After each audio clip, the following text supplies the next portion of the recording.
Welcome to Creatives Grab Coffee, the podcast on the business of video production.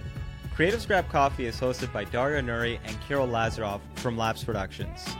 Our goal is to share knowledge and experiences from video production professionals around the world. Whether you're a freelancer looking to start your own business or a seasoned business owner aiming to scale your company, this is the show for you.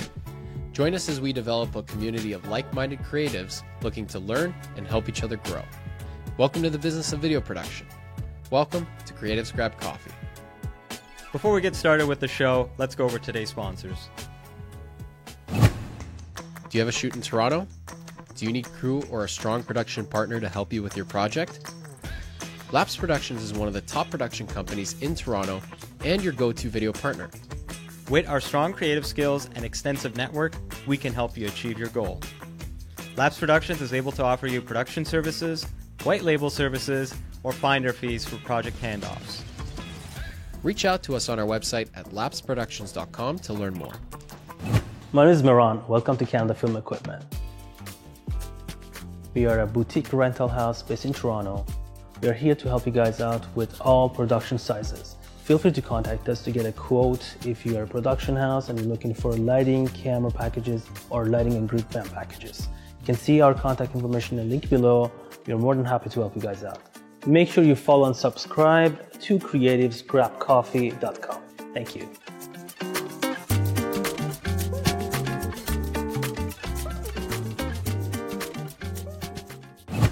Hey, what's up, everybody? I'm Matt. Welcome to Audio Process. We are a boutique audio company doing location sound, sound design, post-sound, ADR, Foley. We service equipment. We do all your audio needs here in Toronto. We got you covered. Come on down, audioprocess.ca. Don't forget to like, follow, subscribe, and all of the other internet things to creativesgrabcoffee.com. They'll be waiting for you. I'll be waiting for you, and we're all going to have a real good time. And now, let's begin the show. All right, guys, welcome to the first episode of Season 5 of Creatives Grab Coffee. And today we have Dave Lindsley from Avalanche Studios, based out of Utah.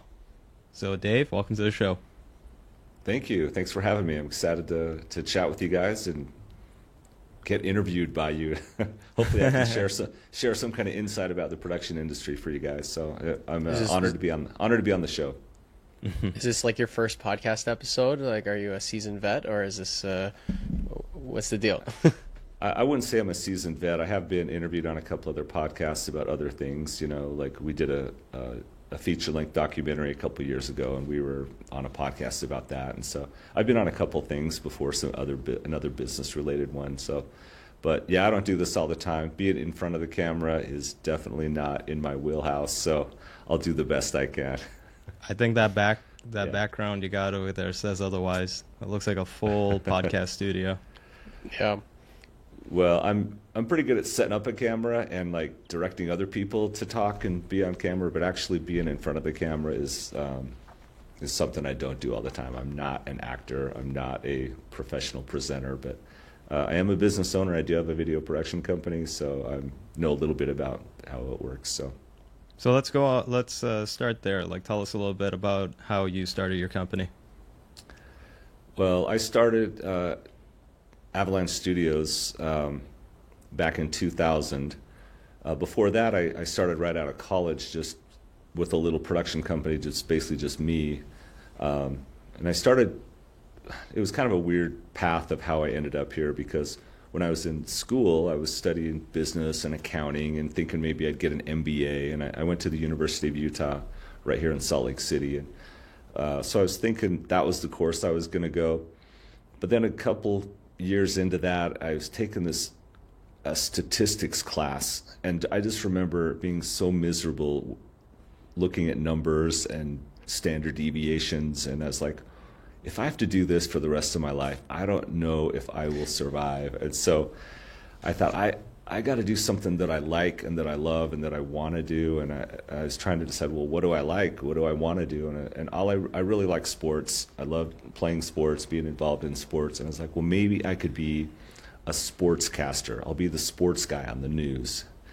And so I thought, well, how do you do that? And I researched it a little, and you got to get a degree in journalism. And go into communication. So I switched my degree, started studying that kind of stuff, and during that period is when I was like the anchor man on the local college newscast, and we'd go out and do stories. We'd go take a camera out and go interview people and film stuff, and then edit these little news stories, and I really enjoyed doing that in college. And so when I was about to finish college, I did an internship for a company where we made a short little video for them, and I thought, oh, that's fun. I used all these skills of cameras and editing and telling stories, and I thought, I really like that. And about that time when I was trying to decide if I should, apply to ESPN, see if they'd hire me for SportsCenter right out of the gate, I realized that probably wasn't going to happen. And my wife's uncle asked me what I was doing, and I told him that I just finished making this video for an internship, and he said, oh, you know how to do video production? Could you make a video for my company? And I was like, companies hire people to make video and they pay? And so a little light went off in my head, like, oh, maybe I could make money off this. So he hired me. I made a video for him. It was probably the world's crappiest video ever made. It was horrible now that I look back at it. But at the time, he thought it was great, and he paid me a small amount of money. And I told my wife, I'm not going to be the sports guy. I'm going to start a video production company. After making one video, I thought was one. Yeah, I thought I had enough experience and I knew how to do it, and so I went for it, and I started up a little business, and I started meeting people and getting clients, and started growing, and then buying equipment and really learning more stuff. And the more I learned, the more I realized, how did you ever think you could start a business? You didn't know anything. I didn't know anything, literally.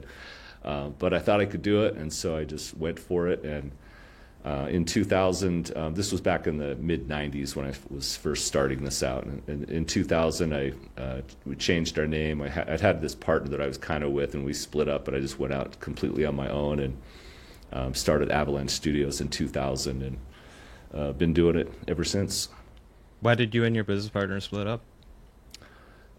There's lots of reasons. I mean, a lot of things, but he wanted to go one direction, I wanted to go another. We had different ways of doing things, and just to be nice, it wasn't a good fit for us. So we decided to go our separate ways. Yeah, That's like when almost it comes 30 years in business. That's crazy. Oh, really? Yeah, 30 years. 95, right? Yeah. Yeah, it's been around 30 years. Yeah, so I've seen a lot of technology over the years. A lot of different technology come and go. Yeah. You must have seen a lot of companies come and go as well at the same time, because you basically saw all the different high peaks and lows, the highs and lows of the industry. Like, and when you're saying like how, wow, I can make a video for a company in the 90s is very different to like in the early 2010s, because that's how it was for us. I remember even back then it was like, wow, you could actually make money off of this. But back then in the 90s, that must have been like a completely surreal thing to kind of experience. And probably the margins were great back then too, right? Yeah, things were good. It was different.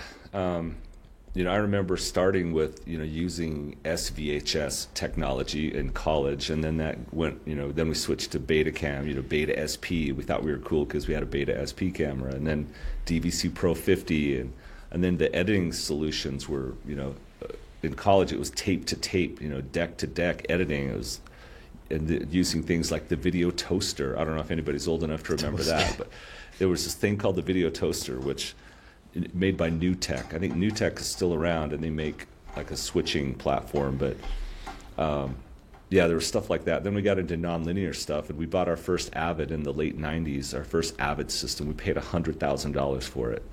And we had it was like a 3-year lease. Basically, it was just a Mac computer with like 36 gigabytes of storage on it. This giant thing.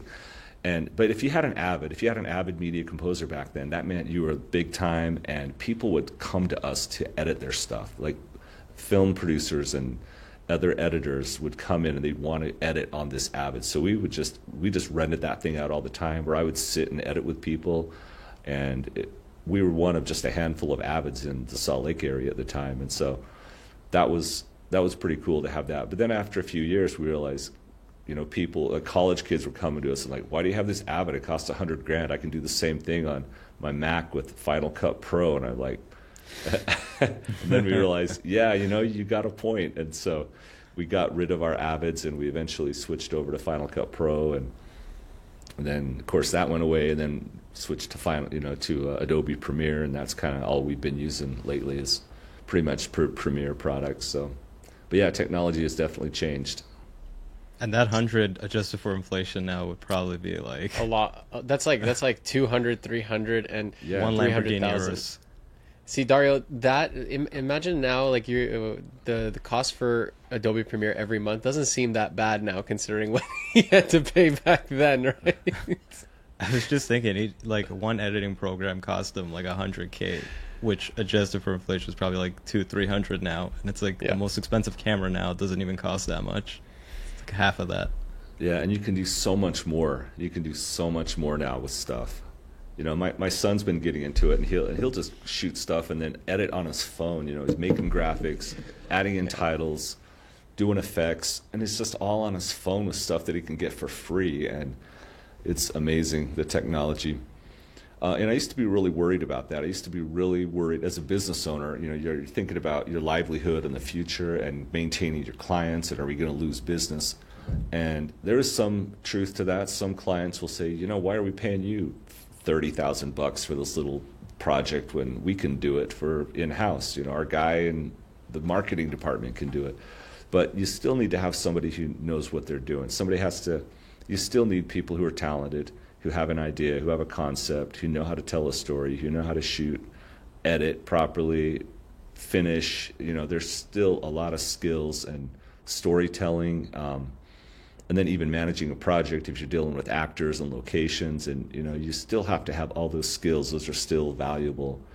The technology itself isn't going to make something awesome. You got to have somebody who's got the idea and the spark and the concept and the ability to make it all come together. Do you feel the Yeah. same way about the potential future of video AI? I'm not quite sure what to think about AI right now, about the future.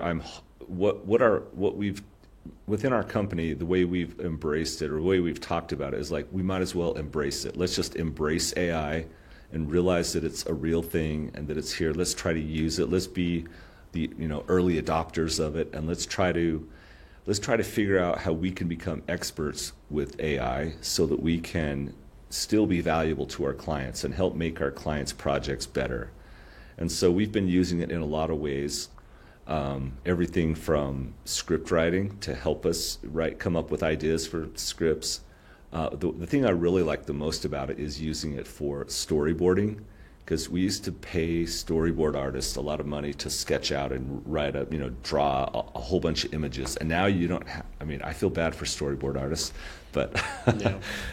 but now you can just type in the prompt of what you want and say, give me a wide shot of a guy in the mountains with the beard and he's wearing snowshoes or whatever, and you type in this thing and then it creates this image and you can adjust it. And that now all of our storyboards are just like AI generated images, and we can have them exactly what we want, and you don't have to sketch it out and then try to communicate that to a storyboard artist and then have him draw it and then pay him a bunch of money for all this.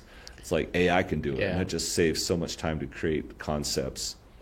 It's going to get and so- easier too, because now you can use like Yeah. Sora just released, right? So you can probably replace your static image storyboards with like dynamic videos from Sora that are like short clips, but they kind of get the point across. Yeah. So AI is definitely something to be aware of and try to use it to our advantage, It's big in the pre-production stage now, for sure. And there are some other AI tools that are kind of helping things more in the post-production side as well.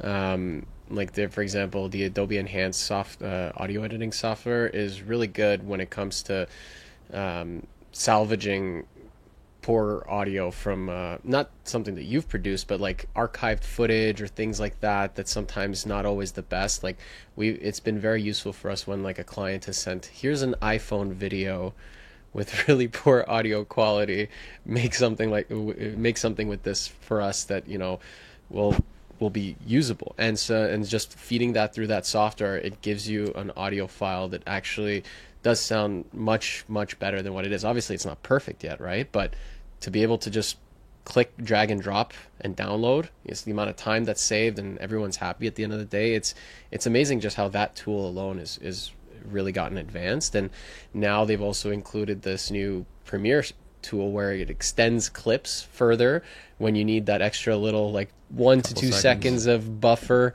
you know, for that skyline shot or whatever. Like even like people walking and like actual subjects, it actually is able to do a decent job. I'm sure it's still pretty limited. I haven't had the chance to toy around with it much yet, but it's just the fact that that started is a big thing. But we'll see how far it goes into the actual production aspect, you know, when it comes to motion graphics artists, before it starts to tackle that area. But it's getting there. It's slowly getting there. It's a matter of years now, or months, maybe even. They said it was a matter of months, like a year or two ago when it was first introduced. So like I don't think it's a matter of months, but before it gets to like, well, it quickens up every time, right? So I mean, look at the Will Smith eating rocks or spaghetti one is the most popular one. Within a year, they went to like a realistic version of that, and then I don't know. It's gonna get interesting. Yeah, it's crazy. One thing we've been also using AI for is just voiceover stuff. Especially for scratch tracks, trying to find a mood or a style. Some we've almost even just used it for a finished ad. Whereas one, we got really close. We used this AI voice and it sounded really awesome. We loved it. The performance was just a tad off. So sometimes it's hard to get it perfectly spot on, all the pronunciation and the inflections and everything. But generally, you can find a really cool sounding voice. And you know, so we've done that a lot for, you know, temp tracks and just trying to create a mood or trying to work with a client to say, hey, what kind of voice do you want? Should we do this kind or this kind or this kind? And then you can give them a bunch of ideas. So it's really helpful for that too. What have you used for AI voiceover? I'm not sure because I personally don't do it. Our editors do it. For years, I've also narrated like hundreds and thousands of commercials and projects that I do. So we have a sound booth, and I personally have narrated tons of stuff. And so, but what our editors have done is they'll I don't know what the software is they use, but they've done it with me. They'll take my voice that I've narrated something for, and they need to do a fix, change a word, or the client needs us to update something. They just train it on my voice, and then they just make the fix, and it sounds interesting.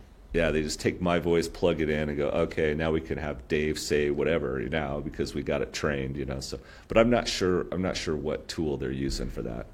So you're telling us there's a Dave Lindsay soundboard out there somewhere that we can start using.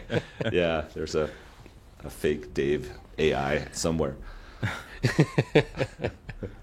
Yeah, the reason I was asking is because when it first AI audio or voiceovers became really popular, like a year and a half ago, roughly, and we tried it out, and it wasn't the best at the time, but now it started getting integrated in some of the bigger platforms like Artlist, and it's become a really big part of their entire library and offerings that they give. And I've been listening to some of those AI voiceovers, and I'm like, it's getting close to start replacing a lot of voice actors out there. That's for sure. It's getting much better if it's gotten to, like, I know that a certain AI software has gotten good when Artlist starts adding it into their system. Yeah, it's I saw that it's recently getting far on Artlist. Yeah, I haven't checked it out, but I saw that was an offering, and I was like, maybe I should check that one out. But You should add your voice.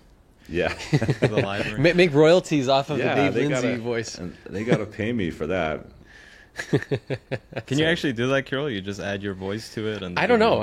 I probably there is something like that out there. Like, but again, it is also AI, so it's like I don't know if it's trained on someone specifically or it changes a little bit.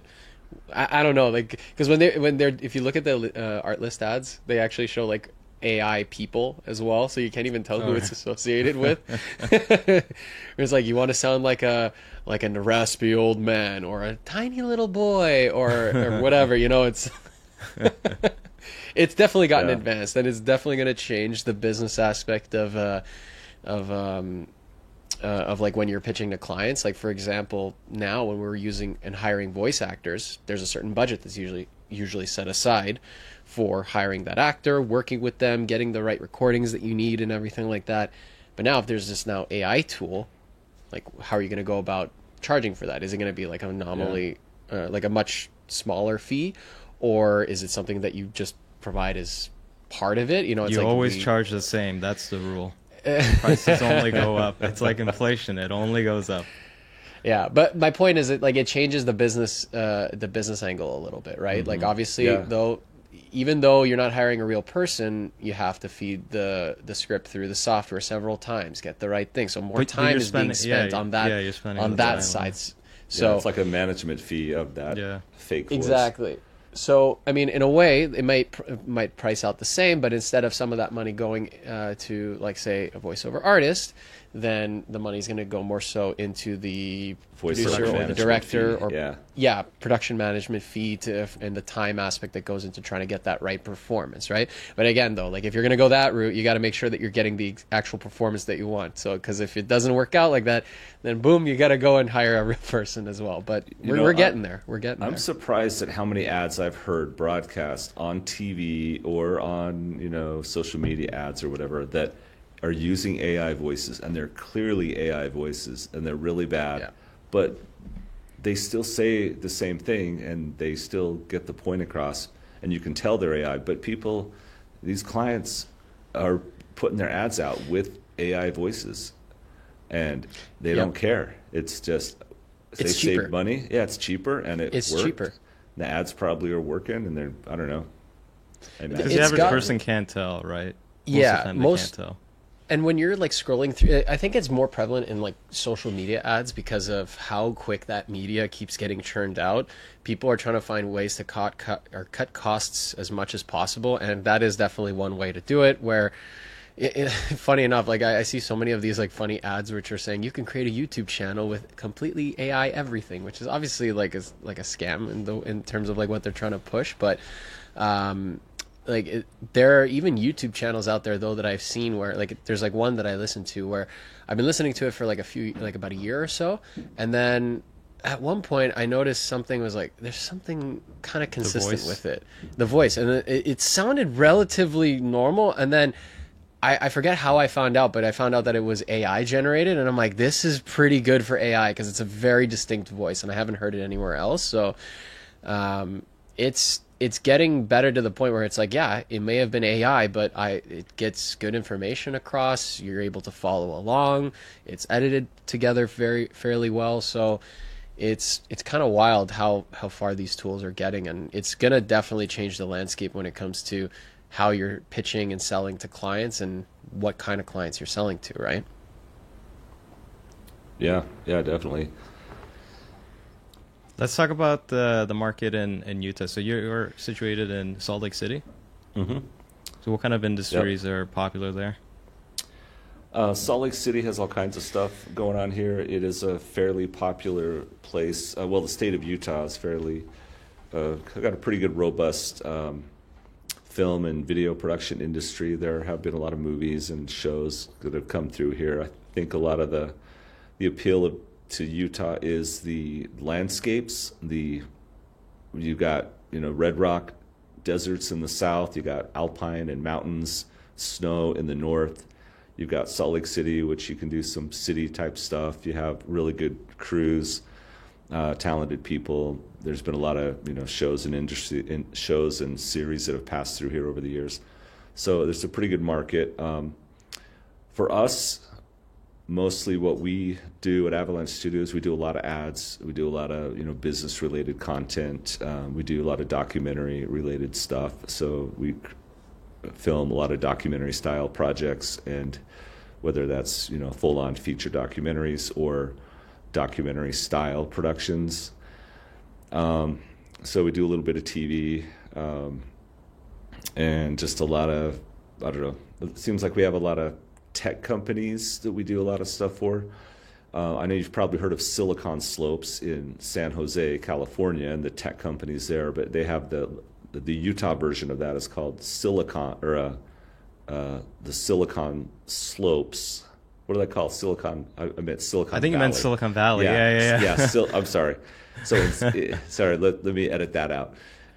In San Jose, it's the Silicon Valley, but in Utah, we have Silicon Slopes. And that's basically a bunch of tech companies like Adobe and, I don't know, Workfront and a bunch of other tech-related companies are popping up all over in South Salt Lake County and North Utah County, kind of right between Salt Lake City and Provo area. There's a lot of tech companies popping up. And so we have a really strong tech industry here. And so there's a lot of, we end up with making content for a lot of those companies. Is that a recent thing? Is that part of the exodus out of California? It's been happening gradually over the last few years. I think Adobe moved their offices here like, I want to say 10, 15 years ago.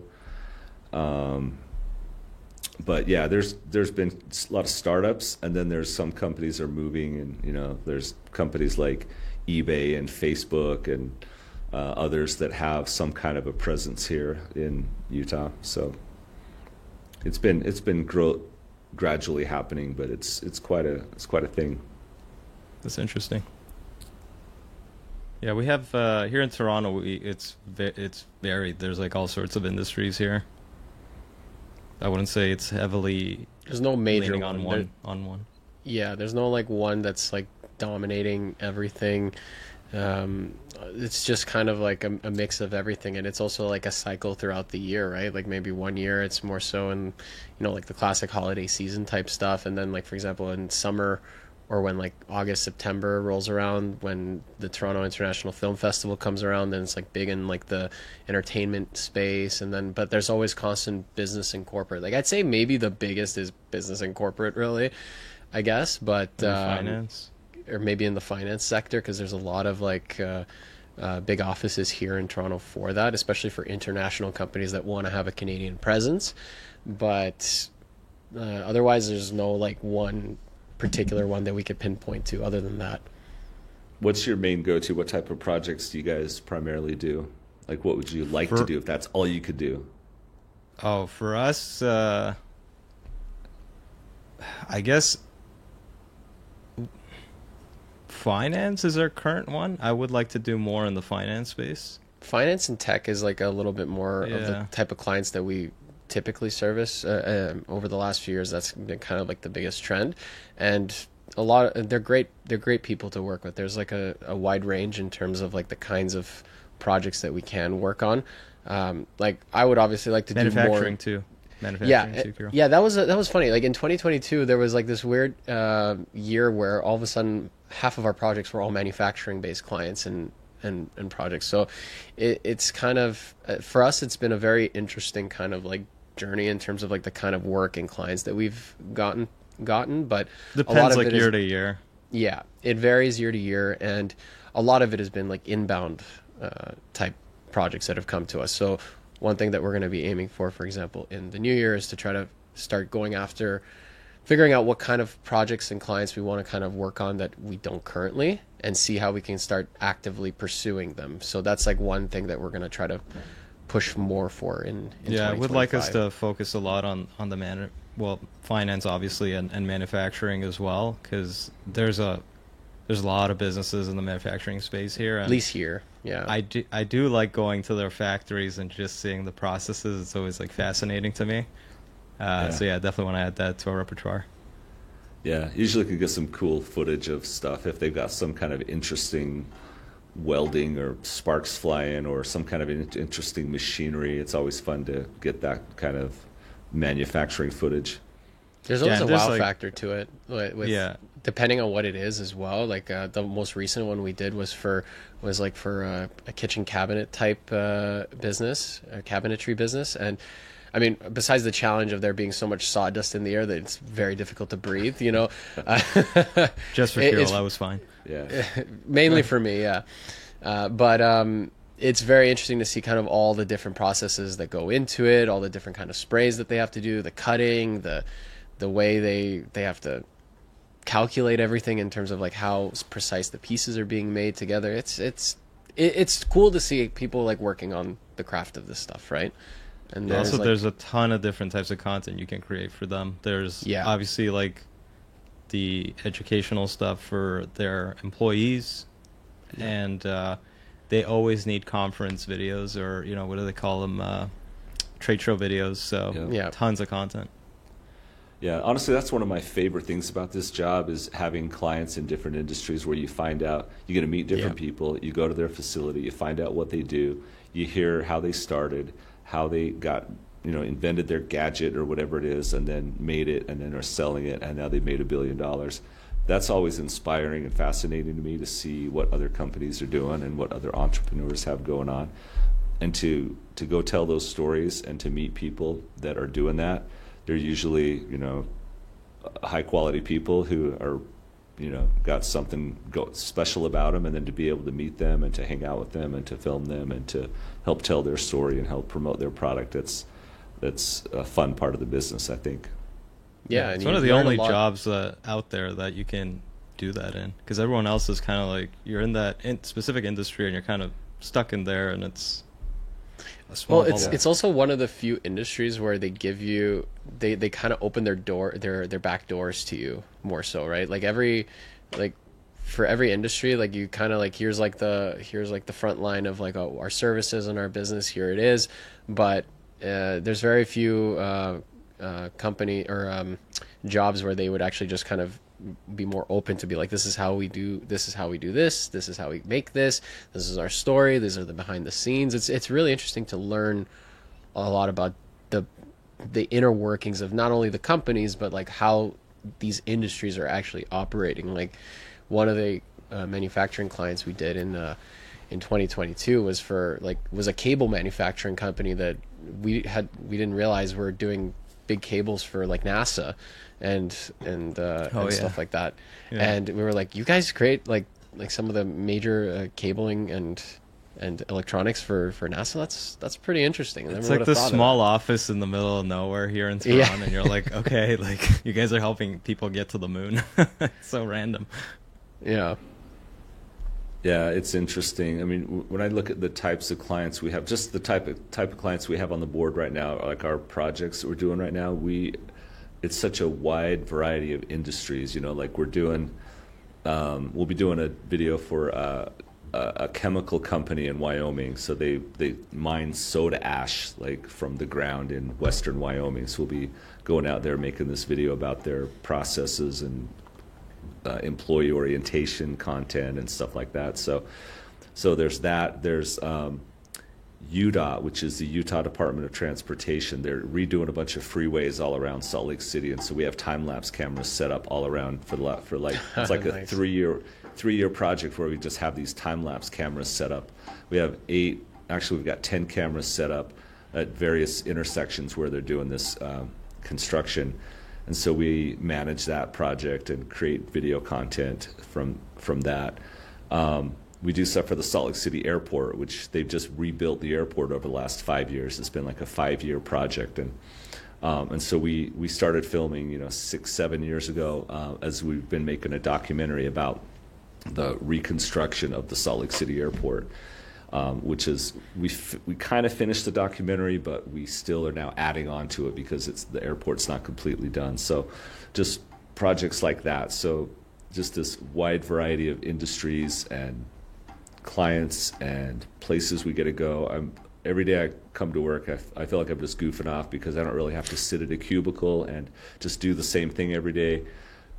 One day we're out on site, another day we might be writing a script, another day I could sit in the edit bay for a while and supervise stuff. So for me, it just fits my personality because I think I'm too old to have been diagnosed with ADHD back in the day, but if I was much younger, I probably would be on medication or something because I have to be moving around. I have a hard time sitting still, and this industry really helps take care of my need to be doing something.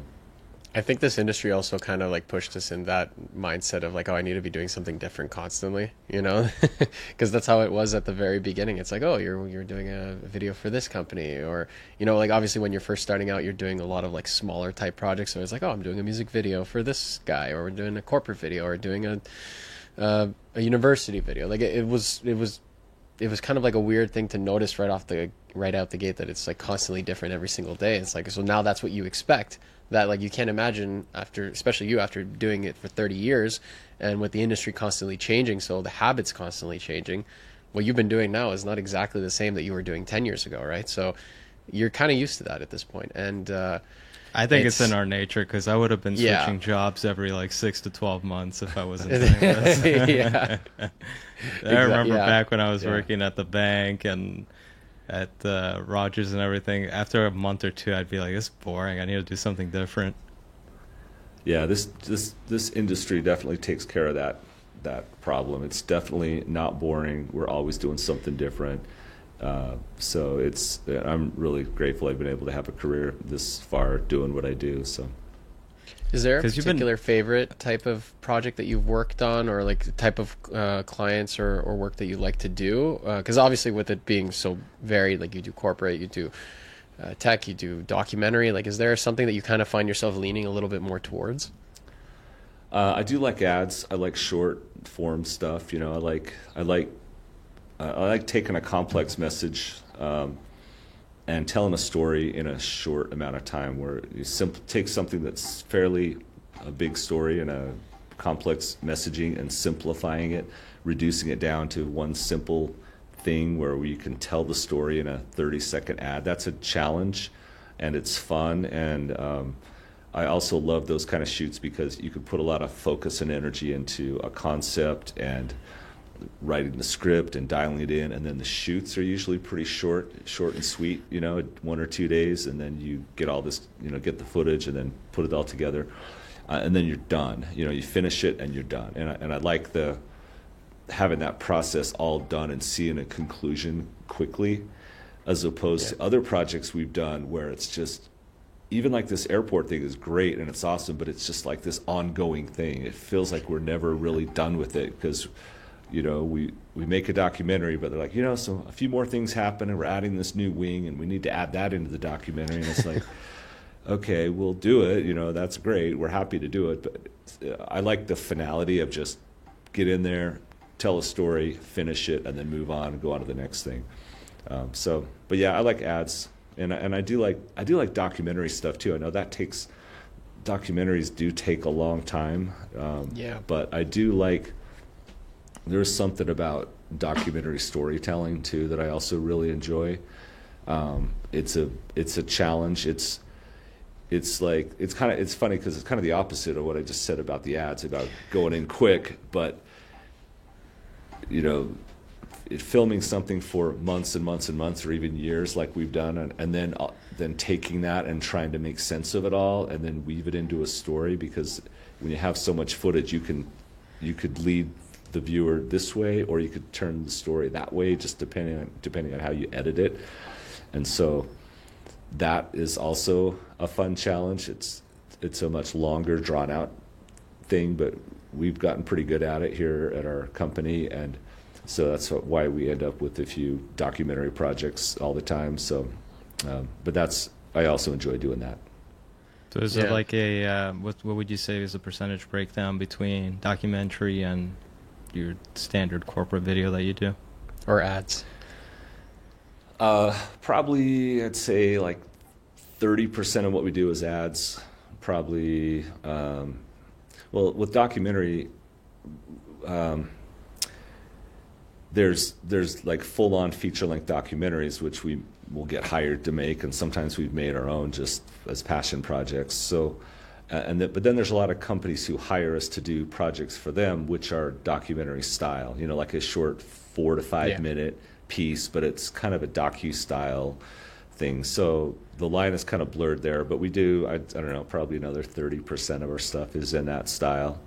And then we do, you know, just regular creating corporate content, or, you know, covering events or creating content for events, you know, that people might have a big meeting and they need to make some content for their big event, their big sales kickoff or whatever. So a lot of that kind of stuff as well. In terms of like inbound versus outbound lead generation, what do you mostly focus on? Do you do any outbound, or is it just all inbound? Yeah, outbound meaning like we're cold calling people or reaching out, or not exactly cold calling, but maybe reaching out, like whatever works for you. Yeah, when I first started, I did a lot of that because I was just me trying to tell people I knew how to do this. And so there was a lot of cold calling and reaching out, and I was going to any kind of, the Salt Lake Chamber of Commerce events or any local place where I could meet other business people. So I did a lot of that kind of stuff in my early years. Lately, though, we get a lot of stuff from repeat business from our clients. We also get a lot of referrals from our clients we have. Our website, we do as much as we can to try to optimize our website so it gets up there in the rankings. So we probably get 10% of our business every year is new business from new clients who just found us on our website. But yeah, the bulk of what we get is from returning customers. One thing we found really interesting over the years is when you take care of people and you treat them right and you do a good product and you have a good relationship with them and they have a good experience when they're done with a video project, they remember that. And if you make the set fun and engaging and they like you and they had a good experience, they'll remember it. And so what that's led to is a lot of business with other companies. As for example, we have one company, one of our biggest clients right now is a tech company called NICE. They're an Israeli-based company, but they have offices in New York and all over the world. They're a multi-billion-dollar company. They're huge. But they bought a company here in Utah, a small little contact company that had a cloud service for the contact center space. And so we'd been doing some stuff for this company about 16 years ago. And so we did a few projects for them. And over the years, the people we worked with at NICE, as they would go through their career, and then they would leave that company and go to a new company. And when they went to the new company, then they would call us up and hire us. And we've been keeping track of those. We've been keeping track of those people those new clients we've gotten from that company called NICE. In fact, last night at 11-something p.m., I get a text from a guy who used to work at NICE. And this very thing happened. And he's like, "Hey, Dave, I know it's been a while. Can you send me the link to that video that we did some funny video with him for their company?" He's like, "Can you send me that link? Because I'm with a new company now, and I need to pitch that. I'm pitching some ideas to my new boss, and we want to see that video, and we want to hopefully I can get you in with this new company that I'm with." So we've gotten like probably 15 to 20 new clients over the years who used to be employees at NICE at this other company. And it's crazy, the turnover. These people, they just go from this tech company over to another tech company, and they're still marketing people or whatever. And so when they get to the new company, they say, "Oh yeah, the guys at Avalanche Studio, they'll take care of you." So those kind of referrals are so valuable and have led to so much extra business for us. So what do you do to keep, stay in touch with clients like that? Do you take them out to lunch or dinner? Gosh, we probably should do more. I think we don't really do a lot. I think when they do leave, we usually try to connect with everybody on LinkedIn and Facebook and social medias, and so we have those connections. And usually when people are leaving, they'll let us know "Oh, I'm not going to be with this company." And so we always try to send them a message and say, "Oh, that's great. Good luck with your new job, and let us know if you need something." So I think that's pretty much all we do. We don't really have any other kind of hardcore plan to track those people down, but it just has kind of happened naturally. Yeah, it's low maintenance. That's good.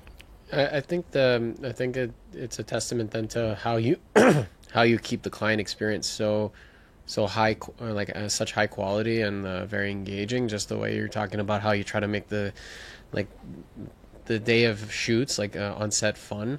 You know, like that's one thing that everyone should be striving for with the company, because obviously, yeah, you're there to get certain shots done and whatever, but you gotta keep it lighthearted with the client. You gotta keep it like a fun experience, because for them, that's like a break from their day to day as well. That's like an experience for them that they can't wait to be like, oh, like I'm not working at my desk this week. I get to actually be like working on a video with this company. You know, like make it an experience for them and something memorable, because then, yeah, in the future, they will think of you when they move on to other companies. We've had like a couple of clients that we've gained over the years as well, similar to you, but I wouldn't say like 20 from one. That's wild. That's impressive.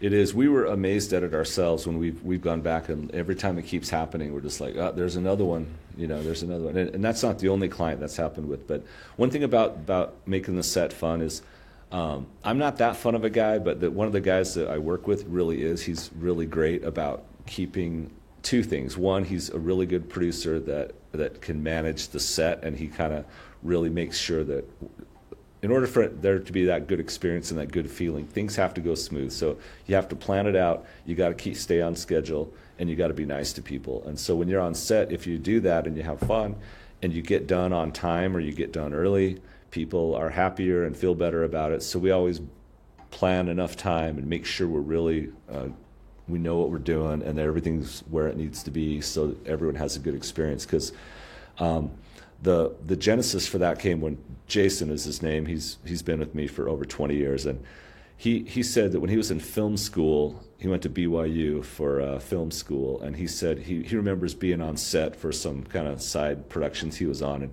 there was these directors who were just yelling and mean, and they're working 18-hour days, and if you did anything wrong, they'd snap at you, and it was just miserable. He said he hated it and dreaded working on this film he was on. He's like, why do people have to be like that? Why do you have to yell at everyone and swear at everyone and cuss, and everyone's on edge and everyone's pissed all the time and everyone's mad? He's like, why do people subject themselves to that type of environment on set? Is like, it should be fun. We're all making a movie, you know. We should be super stoked and excited about it and having a good time. And so he's tried to make sure we have that type of an atmosphere where everyone is excited and everyone does feel good and everyone's happy. So we make sure we have plenty of food and craft services, and we stay on schedule, and everyone's nice to each other, and we always got somebody talking to the client and making sure they're, you know, happy. And so if you just make it a good experience for people, so you do all that, and then also you got to make sure that what ends up on the screen is top notch too, of course. But if you can do all that other stuff behind the scenes, then that's really, really valuable. And I think that's why people remember us and why they like us, because they have that good experience in addition to having a good product. So yeah, Nice. There's definitely a lot of good prep that goes into it if you're able to kind of keep it that lighthearted. I feel like if there's a lot of stress and things happening on set, that means that something didn't go according to how you prepared for the project or something. Like, obviously things happen as well on set sometimes that change circumstances to what the plan is, but the key is to not react poorly to it, is to roll with it. Like, that's one of the big things that we've always tried to make sure that we do on set, is that we when we're communicating with our clients, it's like things might happen, you know, something changes that is not expected, but to keep calm and then know how to resolve that issue and make it almost like a non-issue for the client is a big thing, because then they don't get stressed. Because if you start getting stressed, they start getting stressed, and then it's like it's a snowball effect, and then that's what they're going to associate with the project. It's like, oh man, I was so stressed on this day because of this happening, you know. Or it's like, oh, this happened on set, but the team was very calm. They were able to manage it, so I was very happy with that. They're problem solvers. That's the big thing. Be problem solvers, but be fun problem solvers. We've had a lot of clients, like, tell me at least, that they were always surprised how we managed to stay calm in a lot of situations, especially when we're doing like an interview, for example, or like a teleprompter reading, and the talent keeps, you know, fumbling and everything. And I could see the client stressing out, but we're like usually pretty calm about it, because, I mean, we've been through it so many times. There's no point in stressing them out while they're reading or answering a question, and that'll always make things worse if you do as well. And then the other key thing is food and coffee. As long as everyone's well fed and caffeinated, you won't Yeah. have problems. Yeah. It's usually when there's no food that you could start to see people getting antsy and hangry. The hanger is coming Yeah. through at that point after. Let's Yeah, talk a I'm little with bit you. about your team. How many team members do you have right now? We have a small core group. There's 5 full-time people on our staff, and then we have a lot of freelancers. So I don't know, probably 20 or 30 or 40. I mean, there's all kinds of different positions we need, but we have a key group of freelancers. So in-house, we have me and Jason, I mentioned, who are like our main producers and directors on most projects. We have a couple of full-time editors, and then we have an office manager, production manager kind of person, and then we have a few people, like we have a main DP that's technically not an employee, but he's pretty much our DP for every just about every project. But I also shoot a lot of stuff, so sometimes I'll run a camera if I have to, and then so that's our main staff. But then all of our other people, like our gaffers and our grips and our makeup artists and our sound guys and any other additional crew, like art director or any other people that we might need on set, those are all just on freelance basis. Has it always been that type of model that you've kind of employed with like 5 core members or like a small tight-knit team? Or did you at one point, for example, have like a bigger team of people where you had actually some video people on staff? Because that's what a lot of companies have had in the past, like some hybrid shooters, as a part of their core team as well. But has it evolved for you over the last 30 years? It hasn't really evolved too much. I mean, it started just me by myself, and so I would do everything. And then I had that partner for a while, and we also would sub people out, so we would hire freelancers. And then I brought Jason on board, and then I was trying to edit stuff back in the day, and every time I was editing, it just meant I wasn't doing something else. I wasn't getting a new client, or I wasn't being productive in some other way. So we brought an editor on, and then we brought another one on several years ago, and we realized, gosh, we've got enough stuff going on. So we have, 2 full-time editors, and they're usually pretty busy just cranking on whatever projects we have. So that's kind of where we're at the moment. And so we don't have any plans to do anything just yet. We'll see how it goes with the project and, with what projects we might be getting. But at the moment, this is kind of where we're at. So, Well, it's How one of did the you most avoid common the, setups. How did you avoid the trap of not expanding your team Yeah.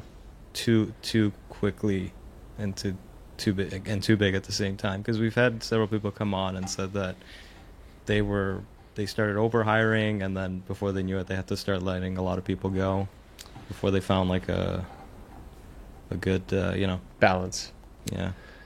yeah, it's an interesting industry, and there are the temptations to want to try to hire people and open up a bigger space or buy a ton of equipment. And so I'm very frugal. I'm very conservative when it comes to managing our business and not taking on debt. I make sure we pay cash for everything. We did buy a building that we have our studio in, but that was I looked at that more as an investment because we own it, Yeah. and the value has gone way up since we bought it a long time ago, So, but yeah, I just try to manage things wisely, and I know that, and also I try to make sure we keep a big reserve of cash, like an emergency fund in our business, so that we can weather the storms, because there are definitely times when we have ups and downs with finances, with projects not happening or not having enough business, or projects being delayed. A lot of times you get a project, you're all excited to go, it's a big contract, and we're going to postpone it for 6 months, and they're like, man, we really want that money now, and so stuff like that happens all the time, where you got to be able to weather the storm, and so I've just always tried to keep that as my priority, is making sure we're lean and frugal, and we're able to withstand any hard times that come, and we've done that. And I think that's why we're one of the few production companies in the Salt Lake area that's lasted for pushing 30 years. Because I've seen a lot of other ones come and go, where people you hear about this cool new production company, and they got a big new building and a new studio, and they're doing all this stuff, and they're awesome. Like, oh no, there's my competition. What are we going to do? And then 2 years later, like, where did those guys go? Oh, they're out of business, you know? Yeah, I noticed that early on in our careers because we were networking with people, and I remember meeting this one guy at this company, and it was in like the fancy area of downtown where all the other production companies were in. And I remember like he was telling me how much he was paying for rent. It was like $16,000 for like, it was literally inside a garage, like a garage, and they put like a second story upstairs, and he had like a million desks, and they were like all empty, but like all these expensive like computers and whatnot. I remember just going like, this is a lot of money for something that's not that business important. Model. Yeah, it was a weird business model. I don't even think they're around anymore. No, it's. So I remember telling Kirill, I was like, "Yo, we gotta be careful. Like, if we can't afford it, like, I don't know, let's just hold off." You have to think in the long game, you know. Like, you could always get really caught up in the aspect of, you know, trying to seem bigger than you are, or, you know, getting that flashy studio space and everything, and in a specific area. And so many of them went downtown, and then especially during the pandemic, they felt that sting when everything dried up and they were stuck in those leases. They couldn't drop them, right? Yeah. And the biggest trend for longevity is kind of keeping that lean model that you are doing, Dave. Like, with all the guests that we've had on the show, the most common lean team that we've seen is like either 2 to 4 or 3 to 5 people, depending on how big you are and what kind of clients or projects you're serving in what area. And that has been like the model team for longevity, at the very least, from what we've seen. And there are some outliers out there where they have like 10 to 15, but 20 to 30 people, but those are for very specific places, industries, clientele that they have coming through, which is why it works on their end. But in terms of what works for most of us in this space to last long and to have like a decent flow of business is that smaller lean model, because then you can weather the storm, as you said, plan for the lows, you know, thrive in the highs, and then just, you know, still be around after 30 years, right? Another one I want to add to that list, Kirill, is not relying on one big client, because I think there's a couple people we know that have that one big client, and I always think like, ooh, if that one drops you, like, that's gonna be a rough one. Yeah, well, like I said, I mentioned that client, NICE, is has been our one big client for a time. I talked about how people from that company have, as they left and gone to other companies, they brought a business from their new companies, and that's been great. And we've been worried about that because a long time ago they were definitely our biggest client, with probably like 25% of our business at one time. And that was great, and that was awesome. But in 2016, this was back before they were NICE. They had another name, and then they got purchased by NICE. And so this was a Utah tech company, and they got purchased by NICE, this big international company. And so when that happened, we're like, oh no, the writing is on the wall. So 2016, we thought, it's over. Our relationship is with all these local people here in Utah, and now this big international company, which already they have a production company in New York, which is their main production company, and they have a production team in Israel, which is also produces a lot of content. And so we thought, all right, well, it won't be long before we're done with this company. And now here we are 8 years later, and we're still doing stuff for them, which every day we just kind of laugh like, I can't believe they're still hiring us for stuff. Why are they still hiring us? Because don't let them watch this episode. I know, it's like, but as we've got to know people in their company, they just keep coming to us for little projects here and there, and we just pitched them. Just yesterday we were doing a pitch for them for some new ads they're getting ready to do, and they let us in on the pitch. And we're like, you guys they've used the New York guys and the Israeli production team for a lot of these, but they're letting us pitch on it, so we're just amazed that we still have a shot with them, after 8 years. But yeah, it goes back to that point of, if all your eggs are in one basket and that basket goes away, that's a big problem. But you got to diversify. I can see it being where it's like you have a lot of focus on one particular industry, but The way I look at it with our clients, like every year that passes, I never expect them to come back. When they do, I'm like, great, they're back for this year. But It's not that he don't doesn't see it as expect, like he a doesn't firm. plan for it. No, it's not it's that he doesn't no, expect. no. In the sense of like they could drop us at any moment. Yeah. That's how I see it. So I try not to like mentally rely on them coming Yeah. back. Like there's Hey, one client in particular. Every year I tell Kirill, I'm like, they're not coming back this year. And It's been 3 years. They do. Do you guys work on the retainer model or subscription model for video? Do you guys do that, or do you know anybody who does? And what are your thoughts about that? We've talked about had this a few yeah, times. we've had some and guests that have had some success with it. For us in particular, we tried, we couldn't figure it out. I guess before we started the podcast, we were trying it out and it didn't work out. And then I think we just came to the conclusion that maybe just one-offs might be best. Yeah, And what about you? Do you? We haven't done it. We've seen a few companies come and go in the Salt Lake market that have been doing it, and they're pretty, when they launch, they're pretty gung ho about getting their name out there and pitching all the benefits of, to a customer of why they should hire them as Yeah. a subscription model of you can get unlimited video production, and so I'm like, oh man, how do they do that? How do you do that So- with just like so- pay $300 a month and you get as many videos as you want, or I don't know what Yeah, I don't know what they're it doesn't, charging. it doesn't but- work.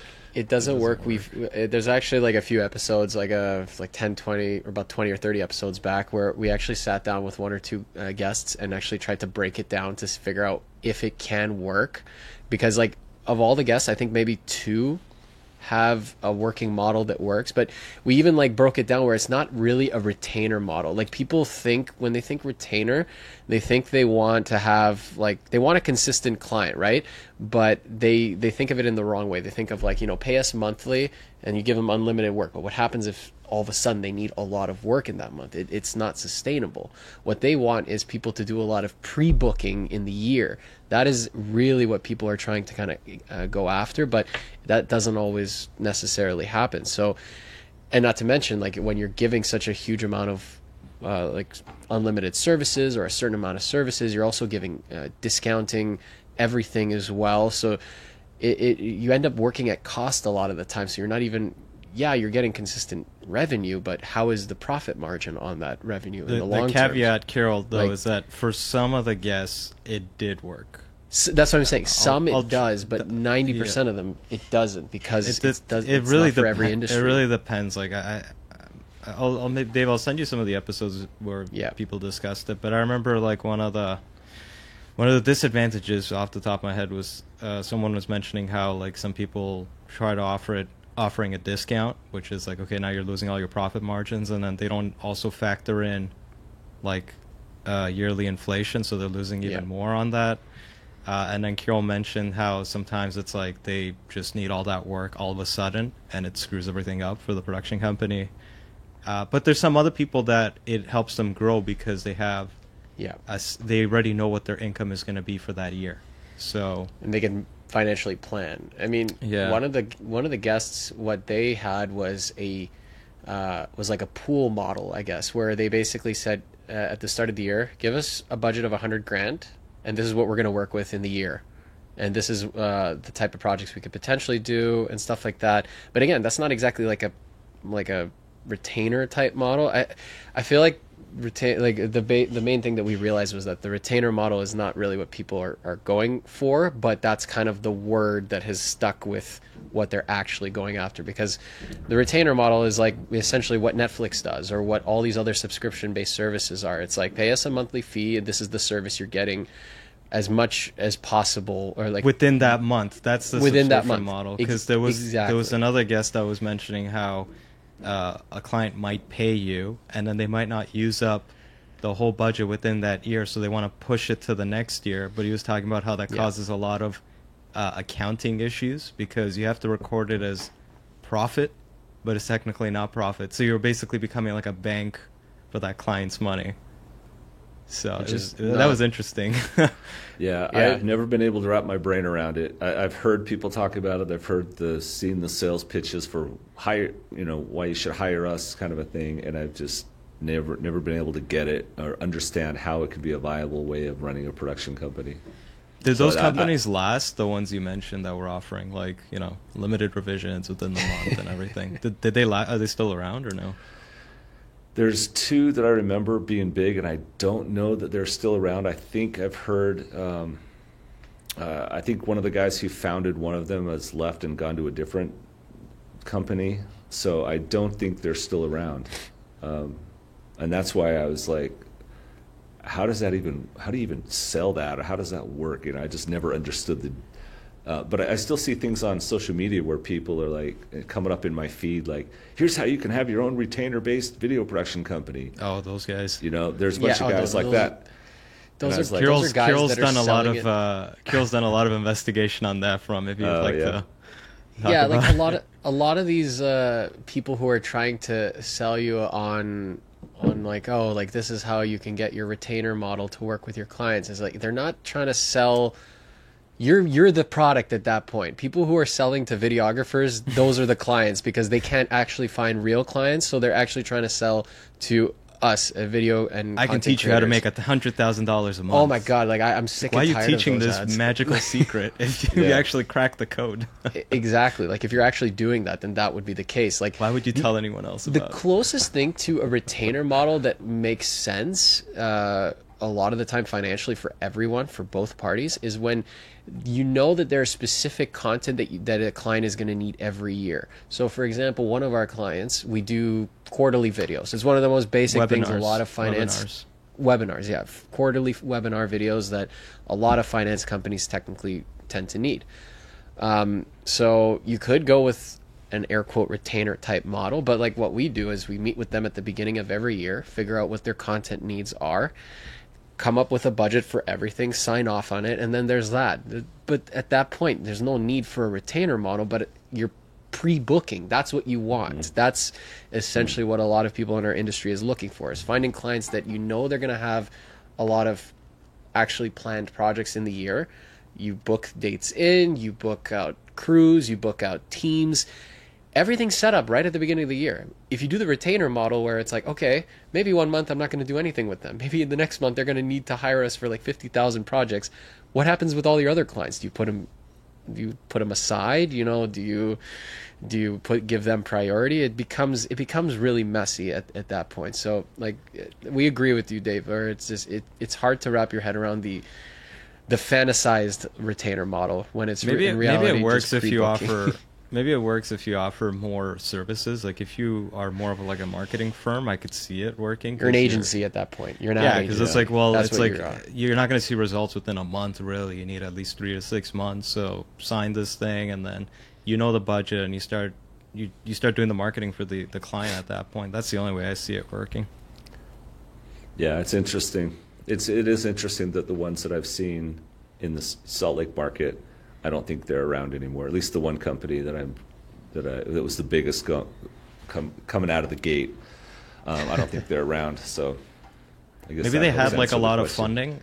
They had a lot of funding at the beginning, so they could have taken a hit at the beginning until they built up their client list, and then I'm sure they would have phased it out at some point. But I guess if they ran out of money, then I guess it didn't work out that well. Yeah, it depends on it. The only times it works, there have to be a lot of circumstances and factors that come into play to make it work in that one particular situation. It's not something that you can just replicate everywhere, because not every business, yeah, theoretically they would be good for them to have social media content every month, but they can't. Not every business can afford that. Not every business can afford to have constant. And if there is a business that can afford that much content, they're going to an ad agency. They're not going to go to one video production company. Or they do it all specifically in-house. Yeah, or they do it all in-house at that point. Like it's a big enough company that they don't need to come to you at that point. So it's like what you're talking about is basically employee level video content creation. Yeah. Well, that's good. I'm glad I don't have to switch to that model because it sounds. Yeah. Don't stress about it. Like again, if there's a client that comes through that offers like, hey, like what if we do that? Again, though, remember what Dario said. Like, careful with the prepayment system, because I forget which episode it was. It was one... Umalt. Oh yeah, and they were yeah.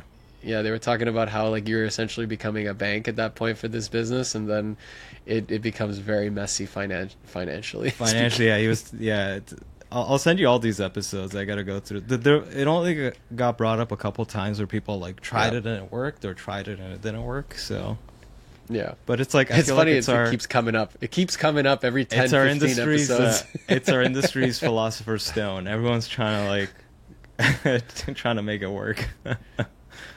Yeah, we do have a few clients who do, like, at the end of the year, they'll say, hey, I know we're going to be doing a lot of stuff with you guys next year, but can we pay you a little bit right now? And I'm like, usually when clients offer to pay us money, we say yes.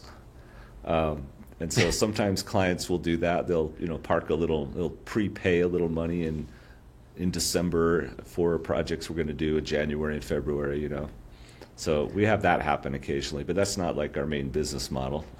Yeah, Talk to your accountant, and then I guess talk to Umalt to see how to avoid the financial difficulties. To be honest, though, Dario, what makes sense is that if they do say they prepay $5,000 in 2024, then you record 5,000 in profit, but then say 4,000 of that in the new year. You go to freelancers. You're not a CPA, Kirill, so don't offer any advice. I know, but I'm saying, isn't that technically an advice. expense at that point? Close So your you're mouth. recording. This is not advice. Yeah, sorry. Disclosure. This is not financial advice. You almost failed. This is pure accounting. conjecture. You can't bring This this is pure up. conjecture. Yeah, I have no idea. I like again. we have I don't a know. CPA. We have a CPA that takes care of all that, so we let them figure out all that stuff. But If he I says will it's tell okay, you- then it's okay. It was funny because I went into the video production business to get away from having to do accounting. And then my very second client, I told you about the first one I got, but my very second client I ever got, like almost 30 years ago, was a guy who owned an accounting school, and he taught people how to do bookkeeping and accounting. And so he hired me to come to his class and film it and then edit it. And I was like, well, hey, I'm just starting this business. I should probably know how to do this. So he was teaching people how to do bookkeeping for a small business. That's what he did. And so we made this big, long series of videos on how to be a bookkeeper and how to. And so I would film the class, and then when he was done lecturing, I would turn the camera off, sit down, and then I would do the class. Like, I'd do the assignment. And so I graduated from this accounting school, and so I learned I learned some actual practical accounting, and that was such a valuable, lucky thing for me to know how to at least know what a debit and a credit is and how to manage the books a little bit, And then he was also a resource for 15 years. He was one of our greatest clients, and this guy helped us with so much accounting stuff in the early years. And so even though that You lucked out early on. Like second client, it's exactly what you're not good at, and then it was amazing. Especially with these types of videos where you're creating series of educational content for your clients, you have to also sit down and actually go through it and make sure it all makes sense to the viewer. So you have to also understand everything. We did over the last year this one series for this hair salon educational series about how to do curly hair, and by the end of it, it's like, okay, all right, I now know how to do women's curly hair. So we're always learning, as it all goes back to the aspect of, with every industry that we're a part of, we're learning something new, and new skills that you don't expect, right? Yeah, it's great. I love it. Okay, so let's start to end off the show, but before we do, this is tradition. So tell us how you got how you came up with the name of the company. Avalanche Studios. Yeah. Well, this will date me again. We've been talking about 30 years ago. 30 years ago, I don't know if you guys remember these things they used to have called phone books. There was the Yellow Pages, and in the Yellow Pages, this was a key part of your advertising. If you wanted to get called first, you need to had to be listed first. So have a company that started with the letter A. So that was one thing. So I wanted that, and then also it's just something that tied into Utah and the snow and the environment here. So I thought the word avalanche sounded cool, because I grew up right at the mouth of the canyon here, by where ski resorts are here by Big and Little Cottonwood Canyon. So I live within 40-minute drive of like 5 ski resorts from my house. Was it originally called Avalanche with 3 A's? No. That was the trick some people did. Yeah, that's good. That was the thing they did back in the day. It was always like AAA plumbing, AAA this, AAA that. You know. Oh my god, that makes so much sense now. Yeah.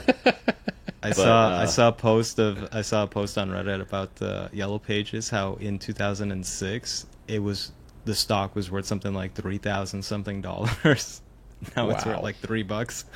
Oh man. Yeah, I feel bad for the Yellow Pages. It's been a rough few decades. I keep calling every now and then, though. You know, once in a while you get a call from Yellow Pages, and I'm like, "You guys are still around?" Yeah. Oh man. Yeah, it's crazy. But that was kind of the impetus for the name. But nothing too crazy other than that. Simple. Ticked off a lot of boxes for you at that point, right? Yeah. Not bad. Yeah. A lot of hills. Yeah. A lot of hills, a lot of avalanches, you know. Yeah, a lot of mountains. Yeah, we are by the mountains. We got snow here. So amazing. Yeah. Well, Dave, thank you so much for joining us, man. Yeah, and guys, if you want to find Dave, go to avalanche-studios.com for his website, and then on Instagram, what is it, Avalanche Studios as well?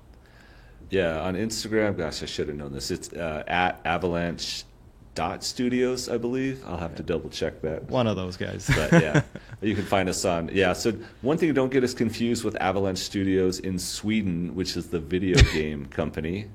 Oh, really? We get calls every day from 14-year-old boys mad about Call of the Wild, you know, the game they're playing and how it doesn't work. And we're like, that's a different Avalanche Studios.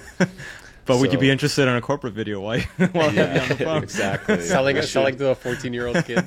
Yeah. So there's an Avalanche Studios group, which is a video game company in Sweden.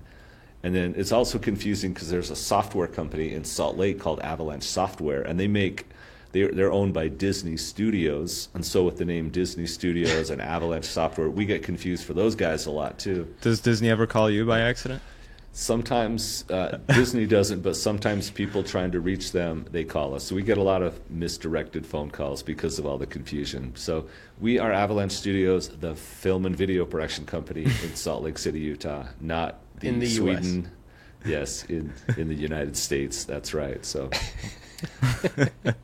little confusion there, but it's not that big of a deal, really. So nice. Well, anyways, Dave, thank you so much.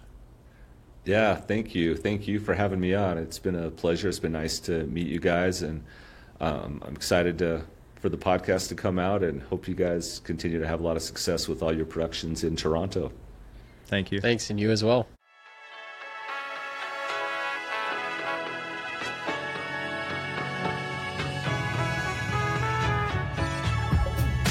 Thanks for listening to this episode of Creatives Grab Coffee. Please make sure to follow and engage with us on Instagram, TikTok, LinkedIn, YouTube, and your favorite podcast app. Creatives Grab Coffee is created by Labs Productions, a video production company based in Toronto, Canada. Creatives Grab Coffee is also sponsored by...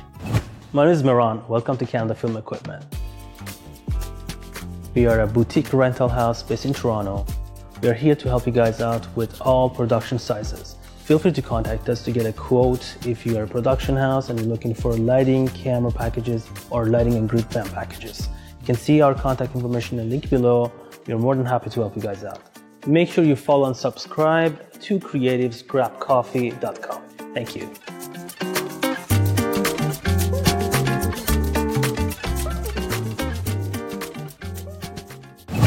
Hey, what's up, everybody? I'm Matt. Welcome to Audio Process. We are a boutique audio company doing location sound, sound design, post-sound, ADR, Foley. We service equipment. We do all your audio needs here in Toronto. We got you covered. Come on down, audioprocess.ca. Don't forget to like, follow, subscribe, and all of the other internet things to creativesgrabcoffee.com. They'll be waiting for you. I'll be waiting for you, and we're all going to have a real good time. Thanks for listening, and we'll see you on the next one.